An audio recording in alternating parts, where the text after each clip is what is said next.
अद्वैत वेदांत एक हिंदू दर्शन है जो वास्तविकता की अद्वितीय स्वभाव को जोड़ देता है।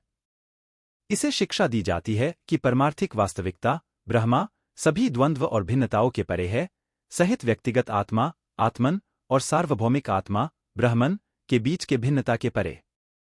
यह दर्शन हिंदू पौराणिक कथाओं और शास्त्रों में गहरी निहितता रखता है, विभिन्न कथाओं और व्याख्यानों पर प्रभाव डालता है। यहाँ कुछ तरीके हैं जिनमें अद्वैत सिद्धांत हिंदू पौराणिक कथाओं में प्रतिबिंबित होता है। आत्मन और ब्रह्मा का अभिन्नता। अद्वैत वेदांत सिखाता है कि व्यक्तिगत आत्मा, आत्मन, मौलिक रूप से परमार्थिक वास्तविकता, ब्रह्मा, के समान है।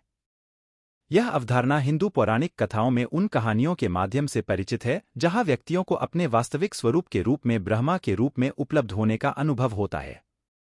उदाहरण के लिए, चांदोग्य उपनिषद में ऋषि उद्दालक अपने पुत्र श्वेतकेतु को लहरों और समुद्र के उपमान के माध्यम से आत्मन और ब्रह्मा के अभिन्नता की शिक्षा देते हैं। माया ब्रह्मा की शक्ति है जो दुनिया में विविधता और भिन्नता की भ्रांति बनाती है।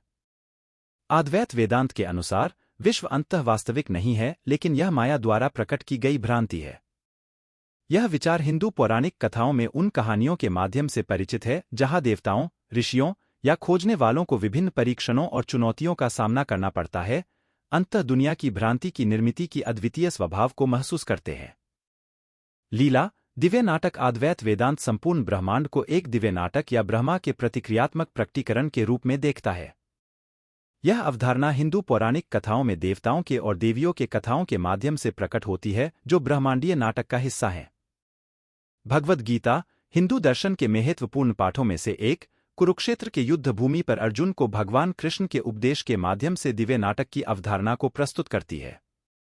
अस्तित्व की एकता। अद्वैत वेदांत अस्तित्व की मौलिक एकता को जोड़ देता है, जिसमें सब कुछ अंततः ब्रह्मा है। यह सिद्धांत हिंदू पौराणिक कथाओं में प्रतिबिंबित होता है जो सभी प्राणियों के अंतर्निहित एकता और सृष्टि की मौलिक एकता को हाईलाइट करते हैं। उदाहरण के लिए, देवताओं के विभिन्न रूप या अवतार ग्रहण करके ब्रह्मांडीय व्यवस्था को बनाए रखने के लिए कथाओं द्वारा एकता की अवधारणा को जोड़ दिया जाता है।